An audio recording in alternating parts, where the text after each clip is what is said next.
My friends, gather close, for today we unravel a tale that the tabloids will try to twist, but which, when told truthfully, reveals something far more human, far more touching. This is a story about grandchildren and grandfathers, about photographs and distances measured not in miles, but in years of silence. This is a story about what happens when love tries to break through the fortress walls of tradition. It seems King Charles is finally awakening to a truth he can no longer ignore: the love and presence of his grandchildren, Prince Archie and Princess Lilibet.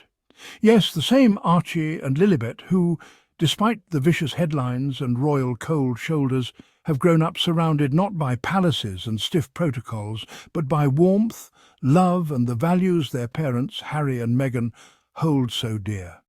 These children, 6-year-old Archie, with his curious mind, and 4-year-old Lilibet, with her spirited personality, have been living their lives an ocean away from the grandfather who shares their bloodline. They wake up under California sunshine, not Windsor fog. They play in gardens where no photographer lurks behind the hedges. They ask questions freely without the weight of royal protocol crushing their natural wonder. Now, according to Grant Harold, the king's former butler, Charles is desperate to include Archie and Lilibet in this year's royal Christmas traditions. And why? Because during Prince Harry's most recent visit to the UK, he did something that speaks volumes about the kind of man he is. He gave his father a framed photograph of his 2 children. Think about that for a moment, my friends. Not a formal royal portrait commissioned by some palace photographer, not a stiff staged image designed for public consumption. No frills, no staged royal portrait, no Meghan or Harry in the shot. Just Archie and Lilibet, 2 innocent children who remind Charles of what he's been missing these past years. 2 faces looking back at him, perhaps smiling, perhaps caught in a moment of pure childhood joy, the kind of candid, authentic moment that never happens within the confines of official royal duties. Can you imagine Harry choosing that frame?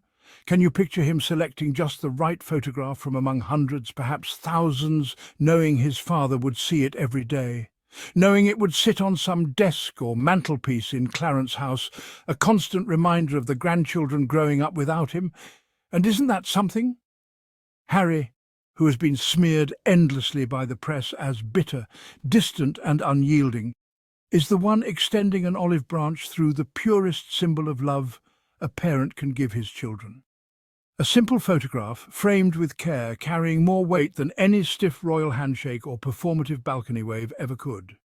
Now, the whispers are growing louder in royal circles. Harold claims that this Christmas, King Charles will almost certainly want a Zoom call with Archie and Lilibet.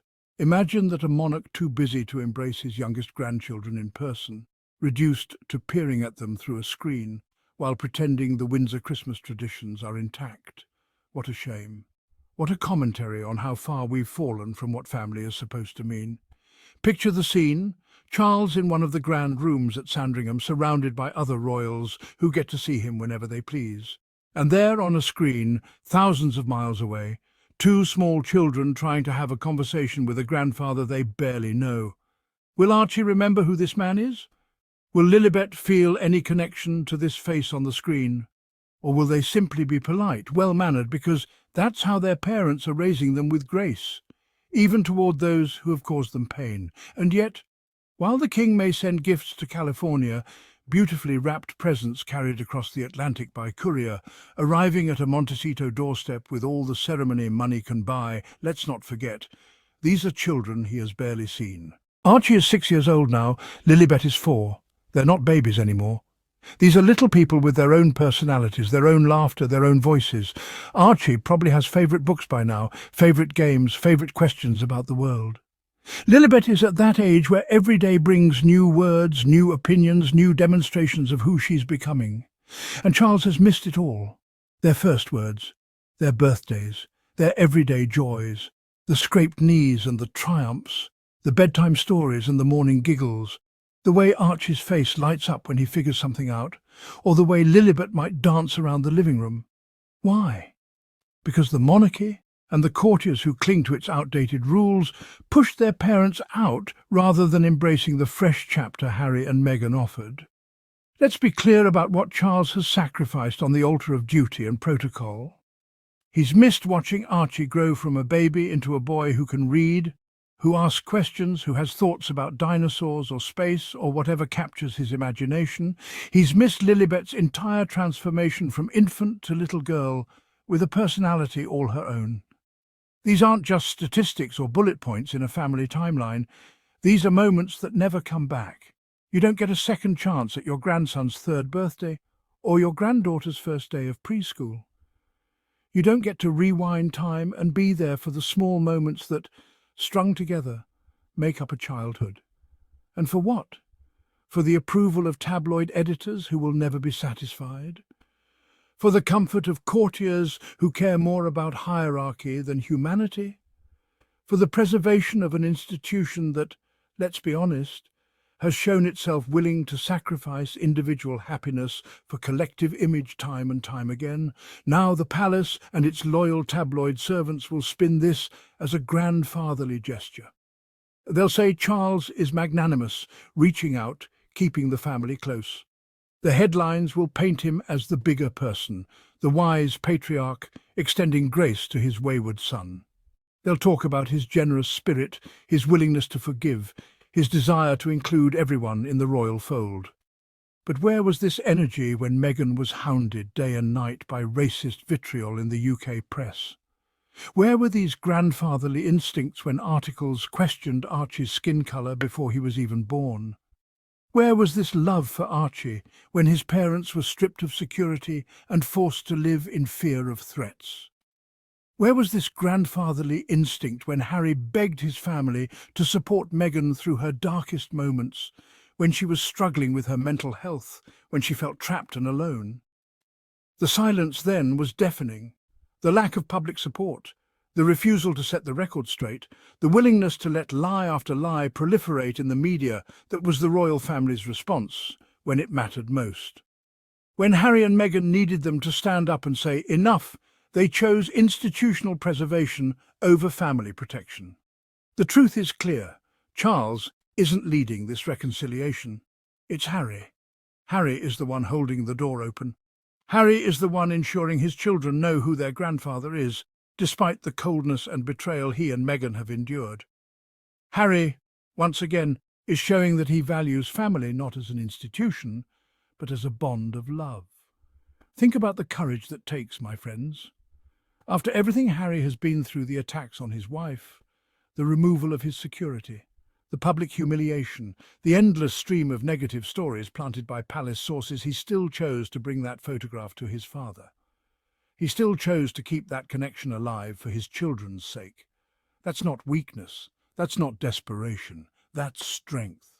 That's the mark of a man who knows that his children deserve to know their heritage, even if that heritage comes with complications. It's the mark of someone who can separate his own pain from his children's needs, who can look past his own hurt to give them something he believes matters.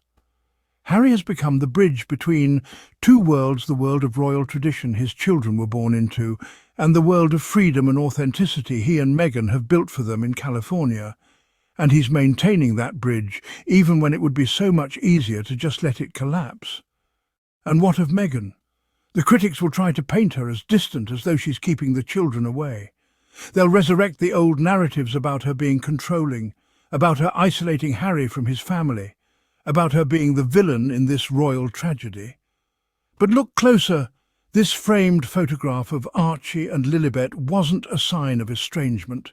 It was a gift, a gesture, a peace offering from both Harry and Meghan, reminding Charles that his grandchildren are thriving. Do you really think Harry made that decision alone? Do you really think Meghan wasn't part of choosing that photograph, selecting that frame, having those conversations about whether and how to maintain this connection? Meghan has always been protective of her children, yes, but who wouldn't be, after the racist headlines that mocked Archie before he was even born, after the vile online abuse aimed at her family every single day, after watching the institution that was supposed to protect them instead feed them to the wolves? She's not keeping the children away out of spite. She's keeping them safe. There's a difference, and it's a difference every parent understands. You don't expose your children to environments where they might be hurt, where they might absorb the toxicity, where their innocent questions might lead to painful truths about why some people hate them before even meeting them. And yet, even with all of that, she has supported Harry in maintaining this connection with Charles. She could have said no to the photograph. She could have drawn a hard line. But she didn't, because she understands what it means to have family, even complicated family. So, if Charles truly wants to embrace Archie and Lilibet this Christmas, he must first confront the mess that the royal establishment created. He cannot hide behind the pomp of Windsor Castle or the convenient excuse of distance. A Zoom call and a couriered gift will not make up for years of absence. If he wants to be a real grandfather, then he must show it not with performative gestures, but with real, consistent presence. That means making actual visits. That means showing up in California on Harry and Meghan's territory, in the home they've built. That means being willing to be uncomfortable, to be out of his element, to experience his grandchildren's world rather than expecting them to fit into his. It means defending them publicly when the press attacks. It means drawing lines and saying no more to the tabloids that profit from tearing this family apart. It means choosing relationship over reputation, love over legacy. But here's the beauty of it, my friends. Archie and Lilibet already have what they need. They have parents who put them first. They have a home filled with love, freedom and authenticity, not duty and formality. They have a mother who teaches them to stand tall against lies and cruelty, and a father who has shown them that courage sometimes means walking away from centuries of tradition to protect your family's well-being. They have birthday parties where no photographer calculates the perfect angle for public consumption. They have playdates where they're just kids, not young royals. They have bedtime routines that aren't scheduled by courtiers, meals that aren't formal state occasions, conversations that aren't monitored for protocol violations. They have the gift of normal childhood insofar as any child with their background can have one. And that gift, that protection of their innocence and joy, is something Harry and Meghan have fought for with everything they have. So let the headlines scream about a royal Christmas reunion. Let the tabloids pretend Charles is orchestrating some grand family comeback. Let the commentators speculate about olive branches and healing rifts. We know the truth.